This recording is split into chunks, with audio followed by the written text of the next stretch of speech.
Mapagmahal naming Ama, sa pamamagitan ni Jesus, ipinahayag mo ang sarili bilang Diyos na sumasa atin. Nasa pamamagitan ng Espiritu Santo, si Jesus ay naririyan nakasama namin sa Eucharistia, sa ibang mga sakramento, sa Iglesia. Ang iyong Espiritu Santo ay ang ikalawang Emmanuel. Ibuhos mo ang iyong Espiritu upang buhayin, panabaguhin ang Iglesia sa kabanalan at sa biyaya ng mas maraming bukasyon sa pagpapari at buhay religyosa at kabanalang pangkalahatan. Ibuhos ang iyong Espiritu sa mga dukha at bigyan mo sila ng kagalingan, aliw at katatagan. Ipadala mo ang iyong Espiritu sa bawat isa sa amin upang isang tabi namin ang daan ng masamang pita ng laman at maisabuhay ang isang malakas na buhay espiritual. Ama, sa tulong ng iyong Espiritu, bigyan mo kami ng tapang na ipahayag ang pangalan ni Jesus sa mga taong malapit sa aming puso at ang pagiging bukas palad na maibahagi ang kanyang pag-ibig sa mga taong malayo pa sa kanya. Iadalangin namin ang bawat tao sa buong mundo nawa ay maanyayahan na kilalanin at mahalin si Jesus, ang tagapagligtas at manunubos. Naway makilala nila ang kanyang nag-uumapaw na pagmamahal. Nawa ang pag-ibig din ito ang magpabago sa lipunan. Hiling namin ito sa pamamagitan ni Kristo na aming Panginoon. Amen. Mahal na Birhen ng Peña Francia, ipanalangin mo kami. Mahal na Birhen ng Candelaria, ipanalangin mo kami. San Pablo Apostol, ipanalangin mo kami. San Juan Bautista, ipanalangin mo kami. San Juan Apostol, ipanalangin mo kami. Lahat ng mga anghel at banal sa langit, ipanalangin ninyo kami. Muli po mga kapatid, magandang gabi sa inyong lahat at maraming salamat sa inyong patuloy na pagsubaybay sa ating programa ng Little Radio Evangelization Effort to reach many of our brothers and sisters anywhere in the world as long as they have the internet or the Wi-Fi signal. At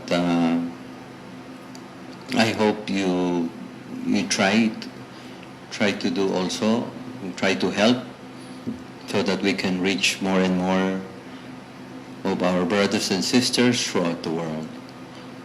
Pagkarami-rami natin, at yan nga ang the perennial problem of the church, how we can continually give formation to our brothers and sisters in the faith. Ano po? Kaya tulong-tulong tayo po, especially tayo nasa third millennium, in the midst of all the troubles that the church and the world is going through. Dinadaanan, ano po? With great faith in the risen Lord, ang ating Panginoon na muling nabuhay and never to die anymore. We have to hold on strongly to that faith in our Lord Jesus Christ. No? And before I forget, yung palagi kong pinapaalala, a very important work also to help many of our brothers and sisters, especially the poor ones. Yung mga hirap na hirap sa buhay, na kung maaari silang makapag-aral ng vocational, mga kapatid, sa dual tech. I hope you can do your share trying to look for mga binata na who are at least high school graduate or ALS graduate, ALS graduate, who want to try and to persevere in Dual Tech Vocational Training Center, electromechanical study, ang mga edad ay 17 to 22, at least high school graduate, with 6 months of intensive study and then 1 year and a half of on-the-job training. Kasama po dyan yung layunin ng ating programa, to help people deepen in the faith. At yan ang isang nagagawa ng mga nag-aaral sa Dual Tech, mga kapatid. They learn about the faith. Ang pinakamahalaga, the faith without which we cannot make it to heaven, mga kapatid. Kaya sana po dyan sa inyong lugar, especially dyan sa mga barangay, if we can look for these men, matulungan sila, especially yung mga hirap na hirap. Ang dami pong mahihirap, mga kapatid, ano po. At yun nga ang nagagawa ng Dual Tech. At least man lang merong isang anak na makapagtapos at makapagtrabaho. Plus yun ang napakahalaga sa ating buhay. To learn the faith. To learn the faith which we have received from the day we were baptized, mga kapatid. Ang ating tema po sa ating program tonight is about the ascension of our Lord Jesus Christ. Ang pag-akyat sa langit ng ating Panginoong Jesucristo, which is the culmination, the Christ's glorious exaltation culminates in the ascension. Yan. Parte mga kapatid ng misteryo ng buhay ng ating Panginoon. At yung pinakahuli na minsan nakakalimutan natin, ang pag-akyat sa langit ng ating Panginoong Jesucristo sa kanyang sariling kapangyarihan. Ano po?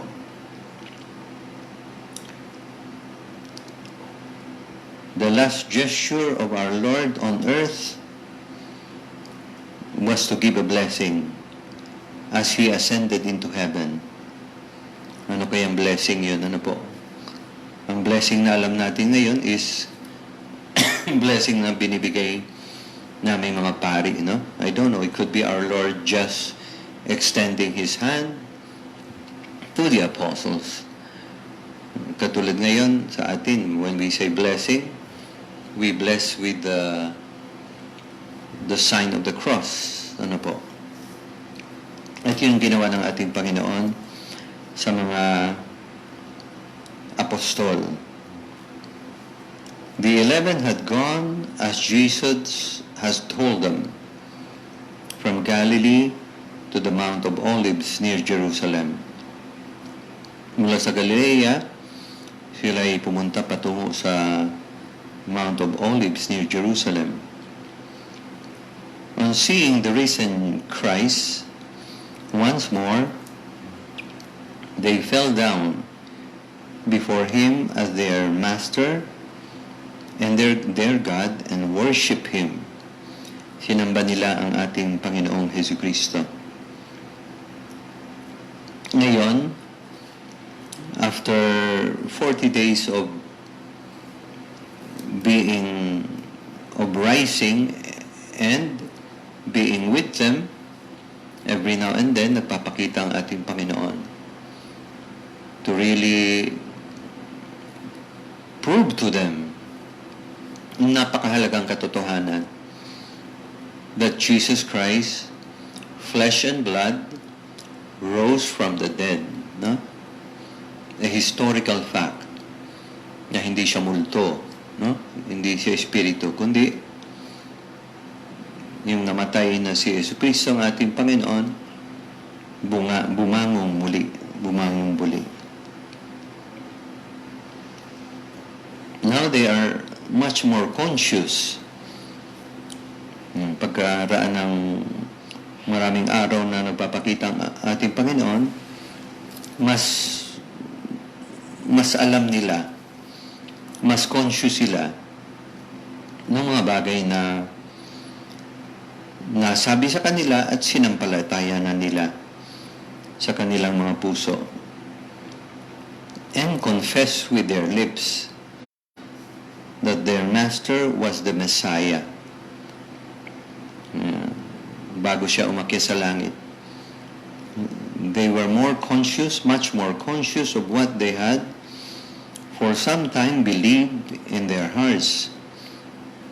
For 3 long years, our Lord was teaching people, including the apostles, yung kanyang dakila at banal na katuruan, the holy and the sacred teachings and the doctrines that our Lord taught to the people, to the Jews. Na walang ibang gusto sabihin, kundi si Kristo ay ang Mesiyas, mga kapatid.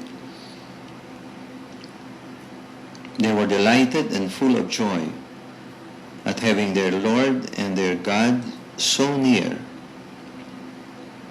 Pagkaraan ng 40 araw, after the 40 days he spent in his company, they could be witnesses to what they had seen and heard. Yan. Pagkaraan ng 40 araw na kasama-sama ang ating Panginoon. Handa na kayo. Katulad ng ating sinabi ng ating Panginoon, you will be witnesses to me throughout the world. You will be witnesses to me throughout the world. Hindi lang doon sa Palestina, kundi sa buong daigdig.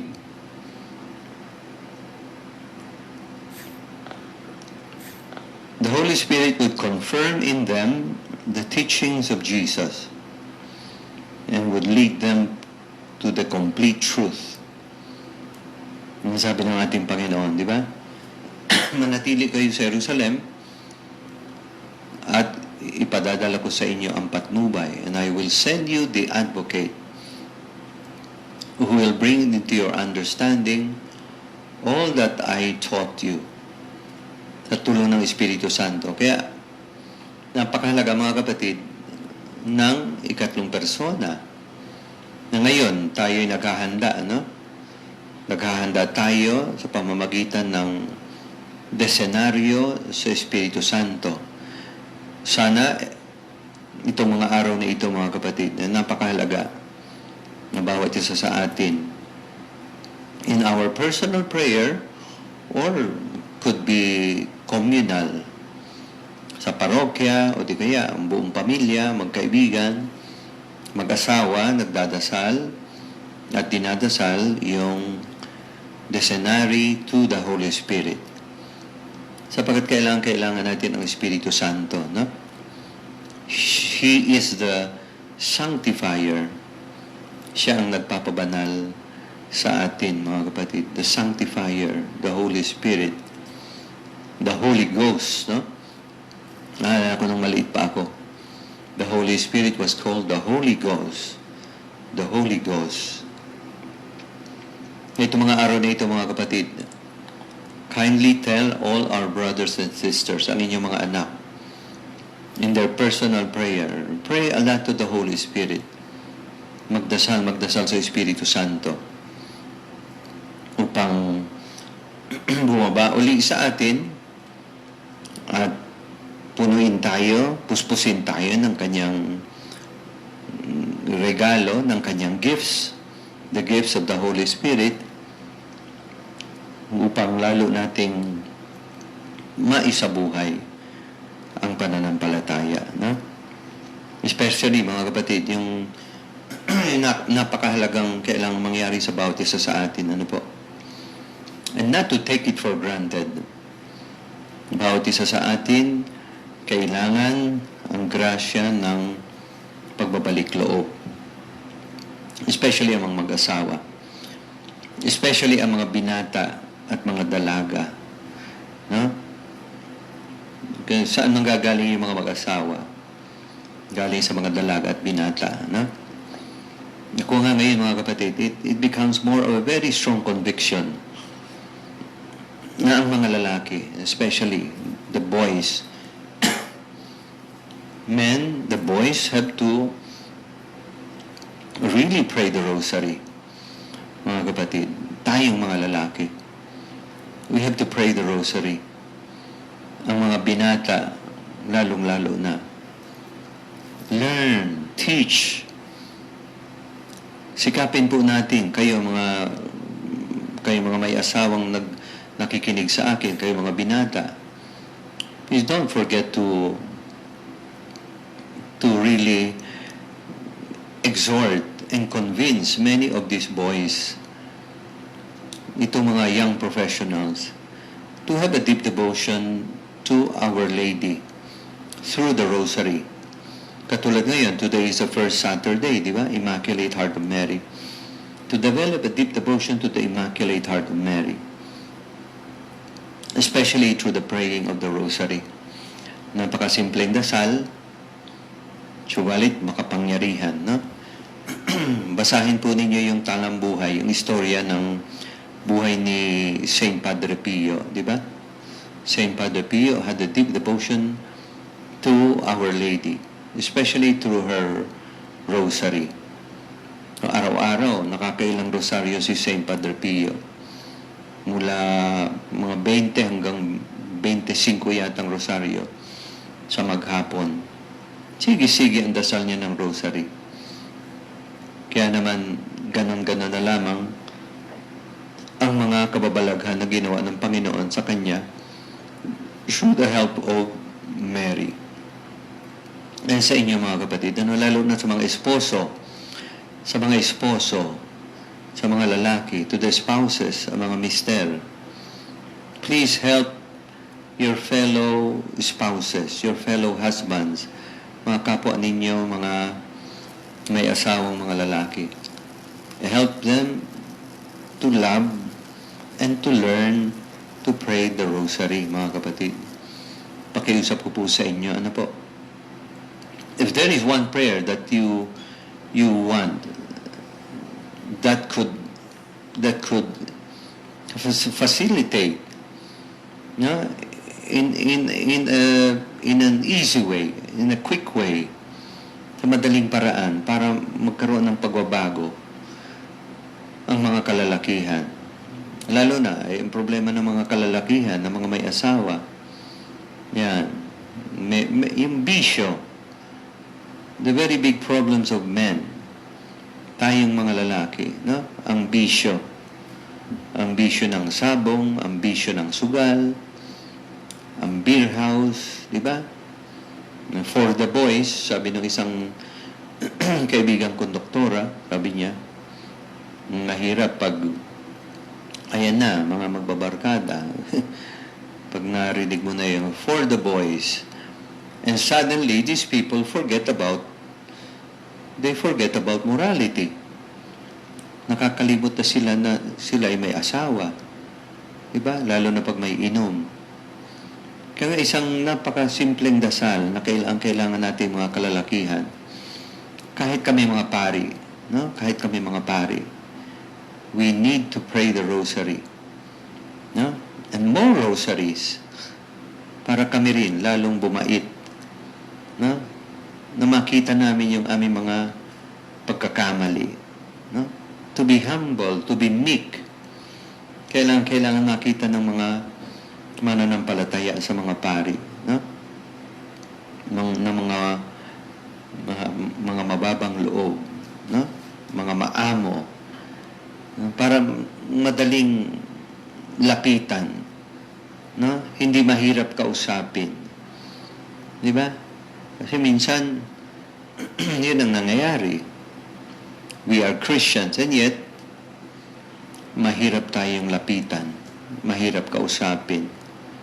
Yung mga kapatid, importante, lalo na ngayon, ating pagdiriwang natin ang pag-aakyat sa langit ng ating Panginoong Jesucristo. Now, He's there and He's waiting for us, mga kapatid, to think about and to meditate about the shortness of life, ang ikli-ikli ng ating buhay, as compared to the eternity that is waiting for us. No? dito sa mundo, walang ginawa at walang ginagawa si Satanas, kundi iyon, to continually distract us. To continually distract us from the very important things na at yun ang ginagawa niya. Very important things in life, such as the matter of the soul, the matter of our eternal life. Anong ginagawa niya?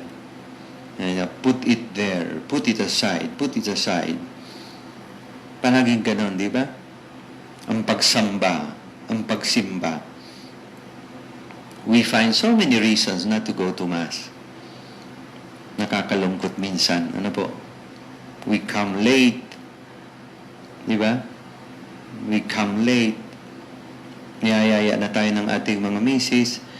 And then, we find so many excuses. We like to play tennis. We will go jogging. We will go to the gym. But not go to Mass. Di ba? The matter of being sorry for the many sins that we have committed.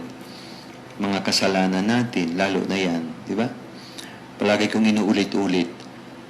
Lalo sa mga kalalakihan.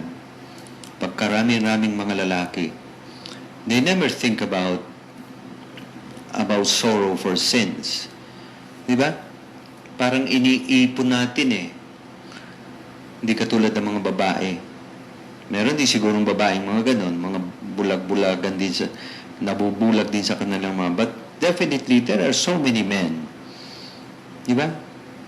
There are many men. They forget about their sins. They get used to it. Di ba? Yan ang mahirap. Nasanay na tayo sa ating mga kasalanan. And ang inaabot pa ng maraming taon, mga kapatid. May nakausap akong look at how men could act. Di ba? May pinuntahan ako na sabi ko, bakit? Sabi ko na po baga sa inyo, sana noong pa tumawag na kayo ng pari para naman makapagkumpisya lang maayos ang inyong magulang, ang inyong tatay. Yung sumagot yung isang relative. Sabi ng relative na babae, ay Father, matagal na namin sinasabi sa kanya eh. Ay, ayaw niya. Sabi niya nga, huwag ninyo akong ituturo, ha? Huwag ninyo akong ituturo sa pari. No? Paano yan, mga kapatid? Paano yan? Just to die without the benefit of confession, without the benefit of anointing of the sick na napakahalaga para sa atin. Kaya sabi ko kanina, the devil distracts us from the sacraments, mga kapatid. Baka pati kami mga pari eh. Di ba? Pati kami mga pari. We find many reasons not to go to the sick also. No? Ilang beses nang nagpunta, wala si Father. Minsan napapagod na yung mga relatives. Where is our parish priest, for example? No? Kaya itong pinagniniraya natin, mga kapatid, our Lord goes up to heaven and is waiting for us there. Hinihintay tayo. Nandoon na sabi niya, nandoon na ang ulo, tayo ang katawan. Di ba? So, dapat lang na sumunod tayo sapagkat tayo ay kanyang katawan.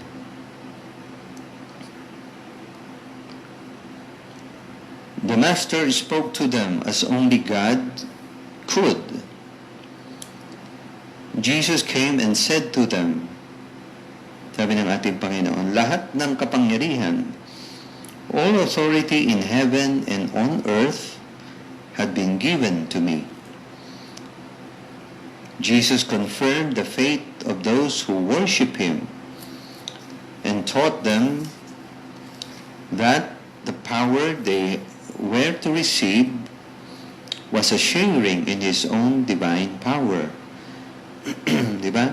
Pakikihati sa kapangyarihan ng ating Panginoong Jesucristo. Ang kapangyarihan na magpatawad ng kasalanan. No? Ang kapangyarihan na magbinyag. No? Para magkaroon ng rebirth, di ba? Through baptism is the power of Christ Himself, now given to His church. Na ngayon, siya ay aakyat sa langit, ay iniiwan niya ngayon sa kanyang simbahan. Mga kapatid, the mission of the church is to continue always the work of Christ. To teach men divine truth and to make known the demands this truth impose, to help men follow God's way through the grace of the sacraments. At ito ay ginagawa ng simbahan sa loob ng 2,000 taon, mga kapatid. Ang misyon ng simbahan, turuan ang mga tao ng mga mabathalang katotohanan. Ito, mga kapatid, this is a very serious role of the church. Turuan, bigyan ng pagsasanay, turuan ang mga kaluluwa ng mga doktrina ng ating Panginoong Jesucristo. Diba? Kaya itong tinatawag nating catechesis or doctrinal formation, mga kapatid, is a very, very important task of the church. And a very, very important role that you and I have to play also, lalo-lalo na sa inyong kanya-kanyang mga pamilya. Diba? Na yung katuruan ng ating Panginoong Jesucristo ay dapat bata pang mga anak. Sino bang pinakaunang mga katekista? Who are the first and the foremost catechists? It's the parents, the mother and the father, di ba? Kaya kita mo yung may mga simple na mga libro, the Bible book in pictures, for example, na madaling maunawaan ng mga bata, di ba? Paisa-isa, bata pa sila. Para naintindihan na nila na sila ay galing din sa Diyos. Di ba? Regalo ng Diyos sa pamilya. Kaya itong catechesis, the catechist, the role of the catechist sa mga parokya. Yan. Napakahalaga. Isa yun sa mga dapat natin ipagdasal na patuloy-tuloy na magkaroon ng mga vocation din yan, mga kapatid itong mga katekista. Bukasyon din nila, no? Una sa lahat, sila mismo ay isinasabuhay ang pananampalataya. Di ba? Sila mismo merong deep prayer life. Sila mismo goes to confession regularly, goes to Mass frequently, receives communion, prays the rosary, reads the Bible, for example. In other words, they are living a Christian life. Katulad ng mga mag-asawa na dapat ganun din. Di ba? Kaya kung hindi yung ginagawa sa pamilya at kulang ang mga katekista, ayun, yung pagtuturo ng catechesis, ng doktrina sa mga kaluluwa ay nagkukulang, mga kapatid. Kaya that's one of the reasons why we have this little evangelization on the air. No? That's the reason. The homily is little. No? It's not enough. It's not enough. Kaya napakaganda na bawat Kristiyano na nagkakaroon ng interest. Di ba? Bawat Kristiyano, si tatay, si dalaga, si binata, bawat isa. Kaya napakahalaga nung yung mga movements sa ating simbahan, no? The movements, they're very, very important because they help. They, in their own way, di ba? They help in helping souls deepen. Di ba? Yung mga kapatid natin sa El Shaddai, for example, mga kapatid natin sa CFC, di ba? Ang Couples for Christ, nakakatuwa sila, mga kapatid. Meron na silang for couple, tapos meron pa silang for kids, meron pa silang for teenagers, and then sa mga young professionals, meron din sila, di ba? Meron din sila doon sa mga lola, handmaids of the Lord. Nakakatuwa, mga kapatid. Kaya, unless you and I are conscious of our mission, your mission and mine, not only the mission of priests and the religious, the mission of each and every one of us, mga kapatid, especially yun, ang pagtuturo ng pananampalataya sa mga bata. Ano po? Isa matatawa ka ba yung mga kakasalin? Now, why is it that, kakasalin na, why is it that you still have to review these couples, yung mga magnobia? Parang, ano ba yun? Ang tatanda na nito. Why is it that we still have to ask them to pray the credo, for example, sumasampalataya, Ama namin, Abaginong Maria, luwalhati. Parang, kakasalin. Kakasalin na. Hindi pa nila alam yun. Di ba? Kita mo na, ang layo-layo talaga ng mga kapatid natin. Ang layo-layo. Kaya one of the things that we are doing in Labo, especially the praying of the Saint Michael the Archangel. Itong dasal na ito, makapangyarihang dasal. Di ba? That prayer is a fruit of the apparition that was seen by Pope Leo XIII. Pope Leo XIII. Bigla na lang siya namutla na parang akala mo mamamatay na. Nakita niya yung digmaan ni Saint Michael and the good angels and the devil and Satan. That's why he composed the Saint Michael the Archangel. And the CBCP came out with a directive kung anong taon yon, mga kapatid. After post-communion, dasalin sa lahat ng misa. So how many priests are doing that? Ilang parokya ang gumagawa niyan sa buong Pilipinas? Are they listening? Di ba? Ano ba? Di ba kailangan si San Miguel Arcangel? Di ba kailangan? Yung dasal na pagsisisi. Ilang mga kapatid natin ang alam ang pagsisisi by heart. Di ba? Act of contrition. Act of contrition. Especially with regards to confession. No? There are thousands of our brothers and sisters, especially ang mga lalaki. They don't know the act of contrition simply because they are not going to confession regularly.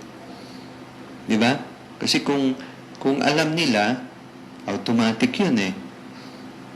Especially kung kakasaling ka na, mag-aasawa ka. Sabi mo, yan, you have discovered that you have a vocation.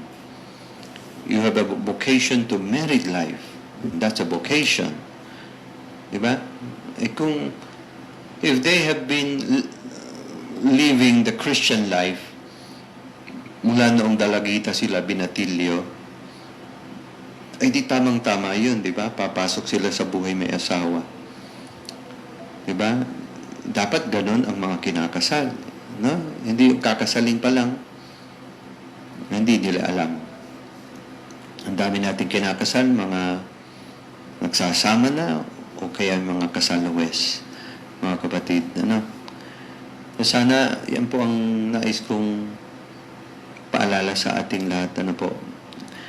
The consciousness, the personal responsibilities sa bawat pamilya natin, sa mga kaibigan natin, ano po, na matulungan natin sila that we are all going up to heaven because our Lord went up to heaven.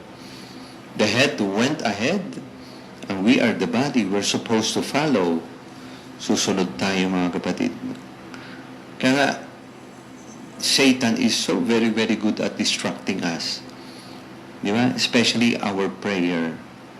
The number one thing that we have to do here on earth, no? Ano man ang ating bukasyon, our prayer, especially our prayer, daily, personal prayer to our Lord, who is very much present in the Blessed Sacrament, in the tabernacle. Kailangan po natin yan, mga kapatid, para tayo ay magbago, magbagong isip, magbagong loob, no? Tumatanda, napababanal. Ano po, hindi yung tumatanda, sumasahol, no? Sabi ng ating mga magulang, tumatanda ng paurong. Di ba? Sa aming mga pari, napakahalaga. Tumatanda, ganon din. Lalong napababanal. Ganon din kayo, mga kapatid. Ano po?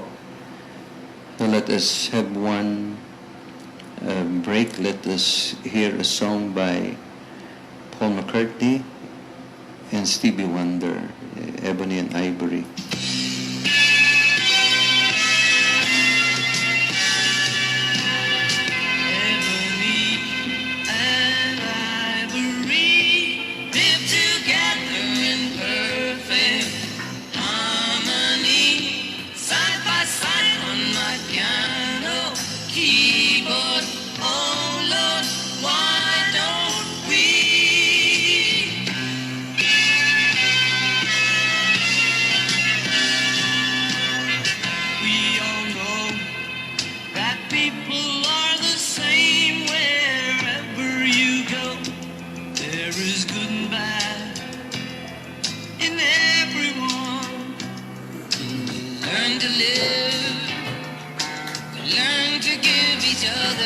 What we need to survive together alive.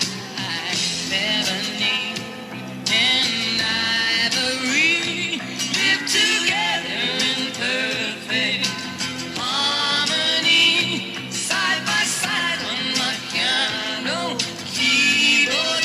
Oh Lord, why don't we?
Okay, mga kapatid, balik po tayo. Our Lord said to them, "You shall receive power when the Holy Spirit has come upon you, and you shall be my witnesses in Jerusalem, and in all Judea and Samaria, and to the ends of the earth." And when he had said this, as they were looking on, he was lifted up, and a cloud took him out of their sight. And habang siya yung bili niya, tatanggap kayo ng kapangyarihan mula sa Espiritu Santo na bababa sa inyo. At kayo ay magiging mga saksi ko magpahanggang ngayon, mga kapatid. Witnessing, saksi, pagtetestigo na kailangan nating gawin lalo na ngayon sa ikatlong milenyo. Ano po? Na para bagang may global war on Christians, na para bang pinagkakaisahan tayong mga Kristiyano, no? Because the world will never accept the teachings of our Lord, no? Kaya palaging ganun ang ating buhay dito sa lupa, mga kapatid. Let us not be surprised anymore. We should not be surprised anymore. Ang mahirap ngayon, mga kapatid, kung tayo nakikisama sa daigdig, yan ang malaking problema, mga kapatid. When we compromise, di ba? Katulad ng mga ibang mga kapatid nating Kristiyano, they have already compromised. Di ba? Some are saying, "Oh, yes, already. We have to say yes to same-sex union." I don't want to call it marriage, mga kapatid. Back in the 1980s, 1970s, mga kapatid, yun lang nais kong pagnilay-nilayin ninyo, no? Especially yung mga hindi pa naman 50 anyos, 60. Noong 1970s, 1960s, 70s, you will never hear of, wala kang maririnig noon ng same-sex union, mga kapatid. Never will you, wala, not even in the imagination will you think that someone could ever conceive na pwede nang magsama, mag-asawa ang dalawang lalaki at dalawang babae. At ngayon, yung mga buhay pa sa atin, now it's a reality. Now it's a reality. No? At maraming mga bansa ang nag-oo na sa pag-aasawa ng dalawang lalaki at dalawang babae. No? Ganito katindi ang ating hinaharap, mga kapatid. No? Contraception, patuloy-tuloy, abortion, some very good positive signs, no? Sa Amerika, ano yun, Ohio and other states. That's why our prayer dapat tuloy-tuloy, mga kapatid. Especially palagi kong pinapakiusap na ikalat pa natin ng ikalat ang Santo Rosario sa napakaraming mga kapatid natin, lalong-lalo na sa mga dalaga at binata. Ano po? Kasi may mga very beautiful signs. Na may mga states na once you hear the heartbeat of a baby, nagpasa sila, naipasa na nila yon. Basta't may heartbeat na ang baby sa loob, you cannot do abortion anymore. No? May ilang mga estado, and this is beautiful, mga kapatid. Kailangan natin patuloy na ikalat, kaya especially ang mga kadalagahan. Ano po? And to remind you that tumataas, mga kapatid, ang incidence ng AIDS, positive for AIDS. Gusto sabihin, more and more young people are risking, no? Risking a lot. They are turning up to become positive in HIV, mga kapatid. And one of the solutions to that, I think, is the Holy Rosary. The Holy Rosary. Eh sana pagsikapan po natin, ano po, yung mga dalaga, yung mga binata, no? Maparosaryo mo lang ang iyong binatilyo. No? At magkaroon na siya, no? Bata pa siya, na matuto na siya, bata pa lang, binatilyo, to praying the rosary. It will do a lot of good to your children, because Our Lady will protect them. Our Lady will protect them. Especially kung mapapasuot pa ninyo ang inyong mga anak ng brown scapular or the miraculous medal. Usually pinagsasama na ngayon yung miraculous medal. Meron na ding nakadikit dun sa brown scapular of Our Lady. Para nang sa gayon, mga kapatid, itong pagtestigo natin, our witnessing to the world, no? Yung sine po bagang Unplanned, if you have seen that film, I don't know kung dumating na sa ating bansa. Many workers in Planned Parenthood have been converted, and many of those who were contemplating abortion changed their minds after seeing that movie, no? Unplanned. It's a film on abortion, mga kapatid. He withdrew from their sight little by little. Unti-unting umaakyat ang ating Panginoon. Yan. And the apostles remained there for a long while, looking up as Jesus ascended majestically until a cloud took him out of their sight. Huh? Sa lumang tipan po ba, mga kapatid, yung cloud, di ba? Yung alapaap signifies the presence of God. Sabi ni Juan Crisostomo, it was a sign that Jesus has entered heaven. Yan. Langit. No, yung inaasam-asam nating lahat na makapasok sa langit. Kanina may minisan akong isang lola, isang nanay who died of breast cancer. No? And she really suffered. I went to her house twice, anointed her twice.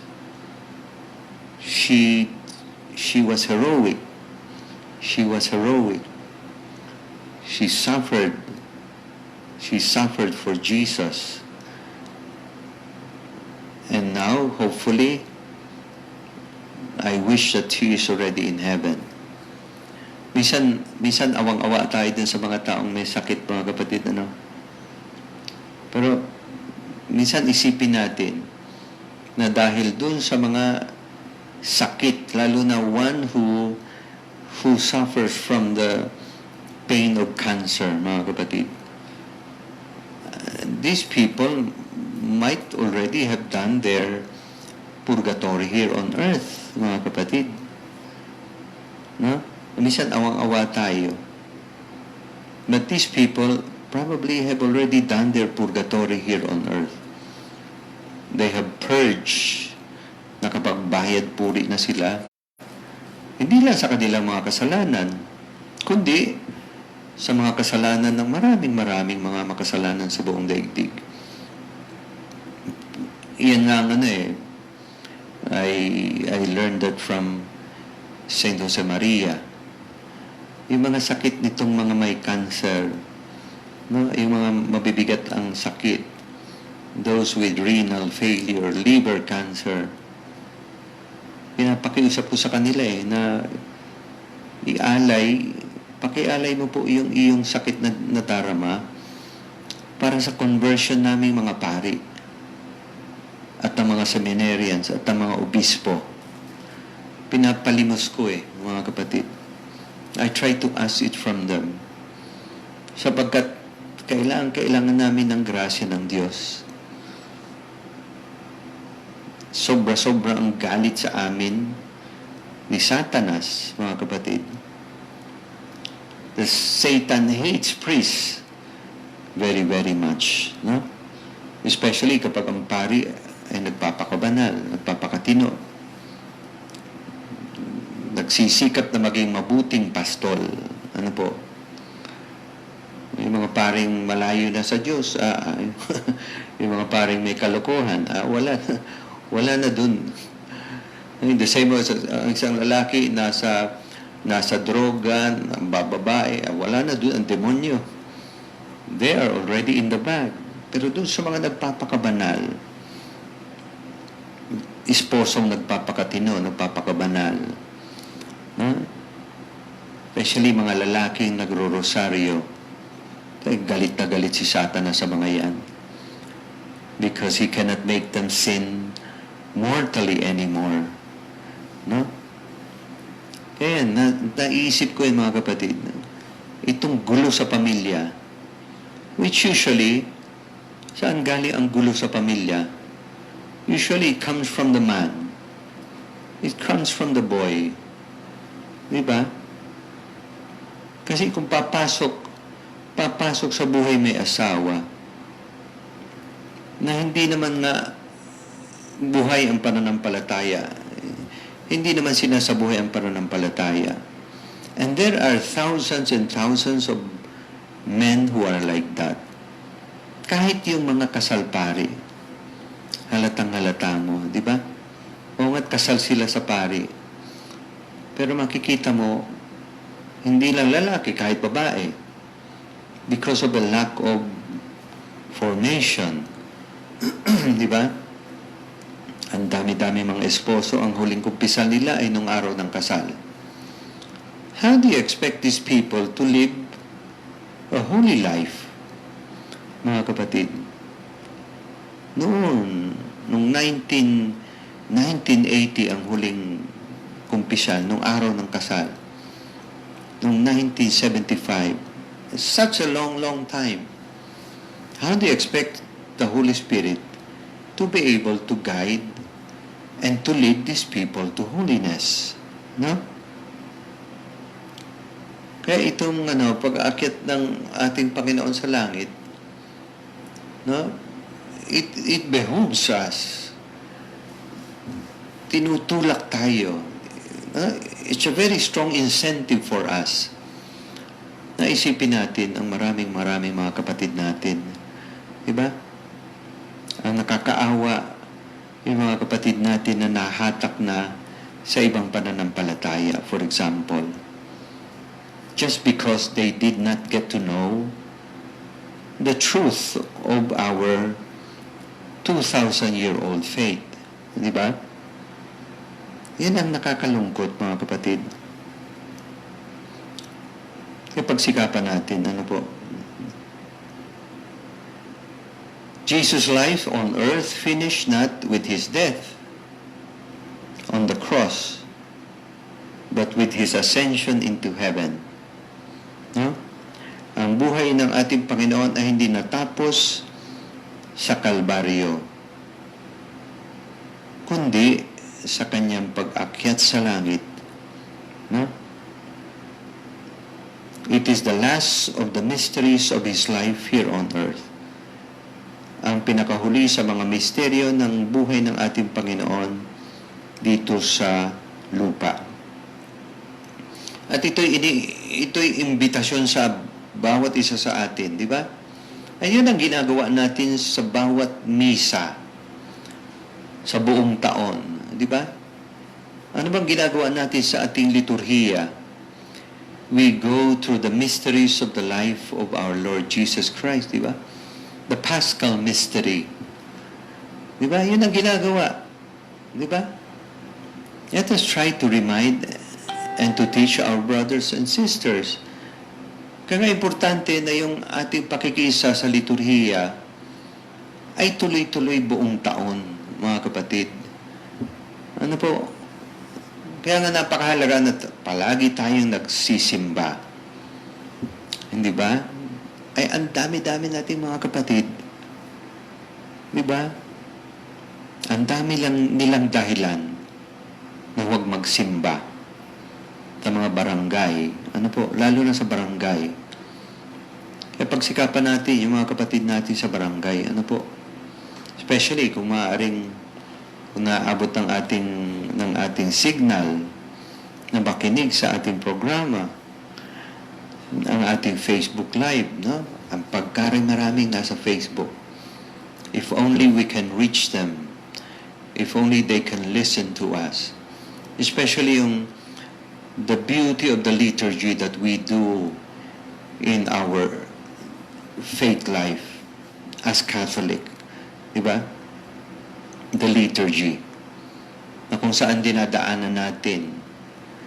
At tandaan natin, kung nire-review natin taon-taon ang misteryo Paschal ng ating Panginoong Hesukristo, tayo rin ay iniimbita para sa ating buhay pang sarili, ay madaanan din natin yun, ang misteryo Paschal, that we ourselves reproduce the life of Jesus in our life. No? Na tayo rin dumaan doon sa kanyang, di ba, passion, death, resurrection, and ascension into heaven. At the end of our life, mga kapatid, at the end of our life, na tayo rin magkikita-kita tayo sa langit. Di ba? Na hindi yung may mga kapatid tayo na nakakalungkot yung ibang mga kapatid natin. Sabi nila, pagpatay ka na, tapos ka na. Na bakit? Lamay-lamay. Wala na yan. No need for that. Pagpatay ka na, ilibig mo na lang yan.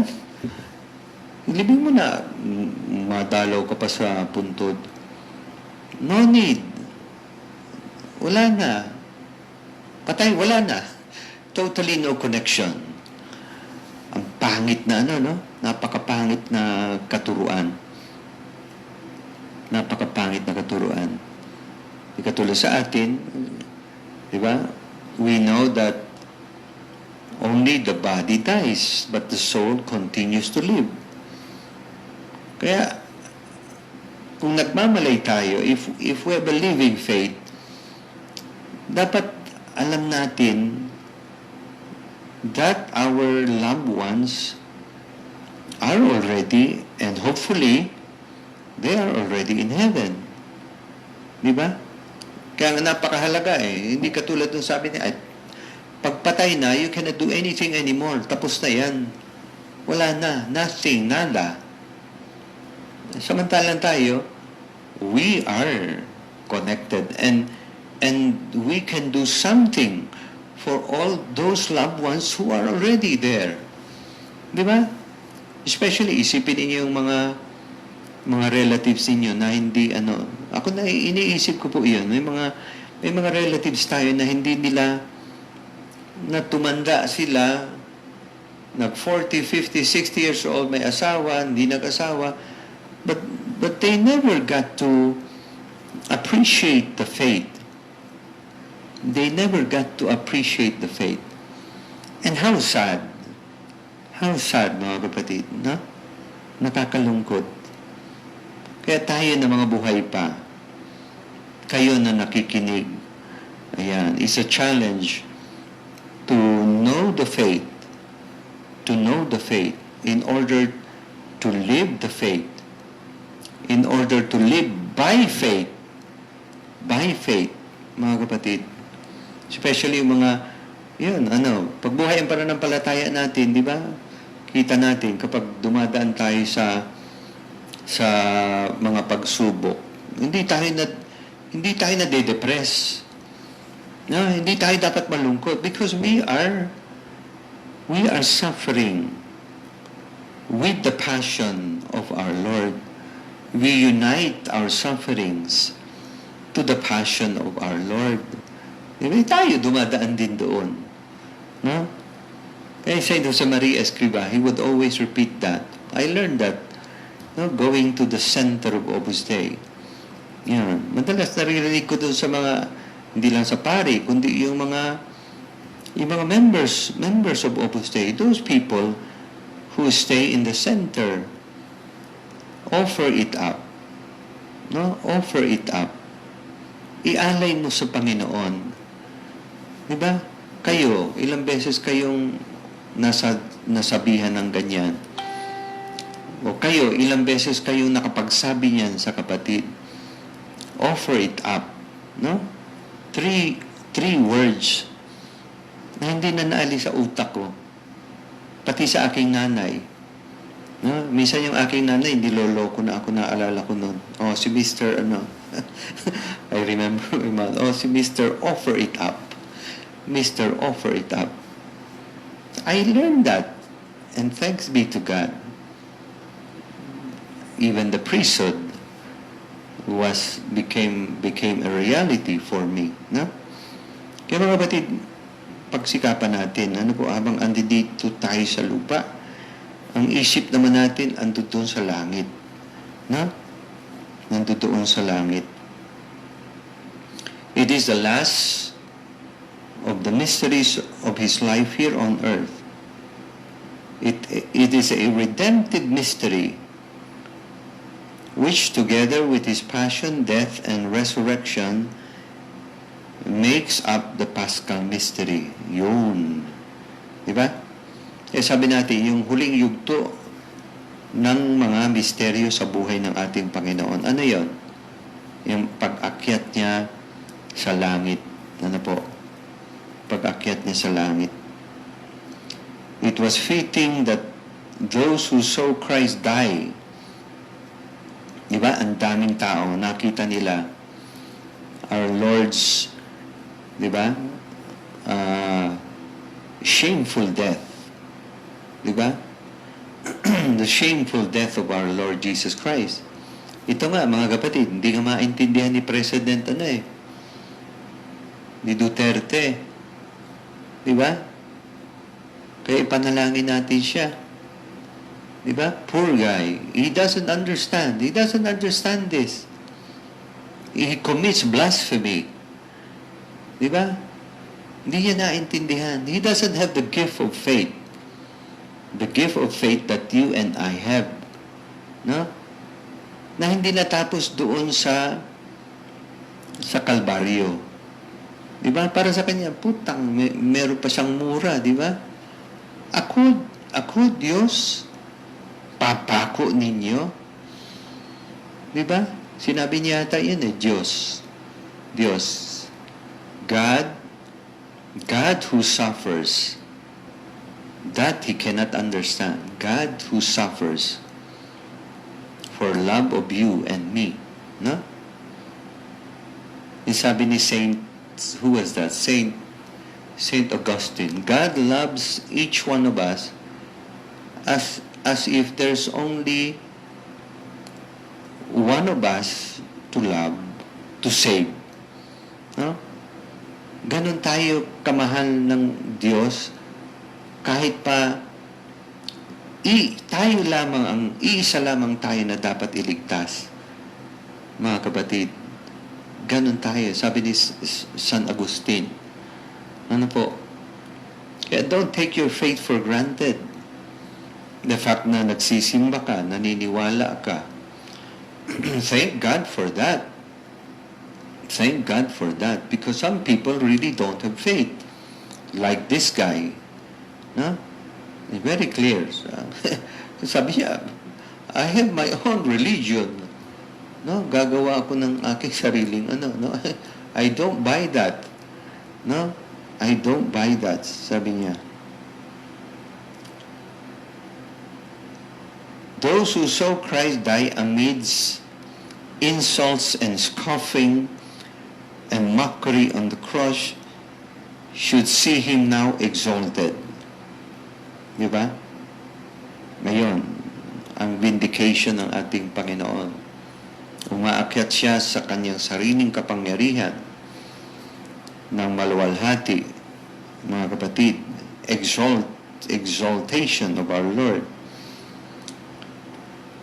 They see fulfilled now the words Jesus had one day spoken to them. Di ba? Before, sinabi ng ating Panginoon, I am ascending to my Father and your Father, to my God and your God. And again, I am no more in the world, but they are in the world, and I am coming to thee. No? Kaya, palagi tayo nasa isip ng Diyos, mga kapatid. Huwag na huwag nating kalimutan. Our Lord always has our good, no? More than we want or we like, no? Ikabubuti natin. Yan ang nasa isip ng Panginoon Diyos. Ang kailangan lang, tayo ay manalig, mga kapatid. Manalig. Ito ba kay ating pinagninilayan? Ang kanyang pag-akyat sa langit, isa ikalawang misteryo ng Rosaryo. No? Si Saint Josemaria, mga kapatid, meron siyang sinulat na isang libro o mga meditations on the mysteries of the Rosary. Mga kapatid, beautiful. Kasi ang mahalaga po sa Rosary, the soul of the Rosary is in the meditation on the mysteries. Mga kapatid, tandaan po natin yan. Ano po? It is a meditative prayer. Meditative prayer. And by the way, inulit-ulit yan ng ating mahal na ina sa Fatima. Among all the apparitions of Our Lady in the world, this is the only apparition wherein Our Lady kept on repeating every month, buwan-buwan ng kanyang pagpapakita, kada ika-13 ng buwan, mula Mayo hanggang Oktubre, every 13th of the month, inuulit-ulit niya, continue to pray the Rosary. Continue to pray the Rosary. Kaya mga kapatid, it's a powerful prayer. Ano po? Kaya sana, try to be like Padre Pio, no? Saint Padre Pio. Try to be like Mother Teresa of Calcutta. Saint Teresa of Calcutta. They always have the Rosary in their hands. Try to be like our Lolas. They always have the Rosary in their hands. Praying. No? Marami sa atin, alam ninyo, kung bakit tayo nasa maayos sa kalagayan ngayon, it must be because of the prayers and the holy rosaries of our mothers and of our grandfathers. No? Grandfathers. Kaya pagsikapan natin, mga kapatid, ang isang ang ating sandata, sabi ni Saint Josemaria Escribano, ang ating sandata, no, na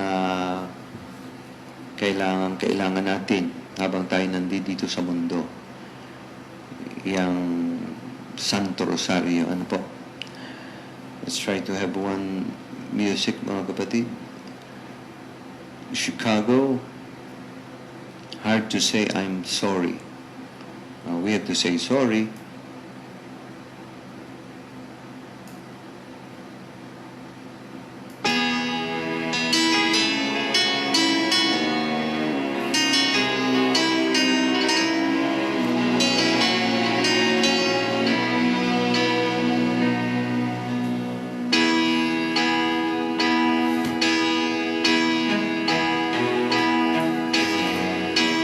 Everybody needs a little time away.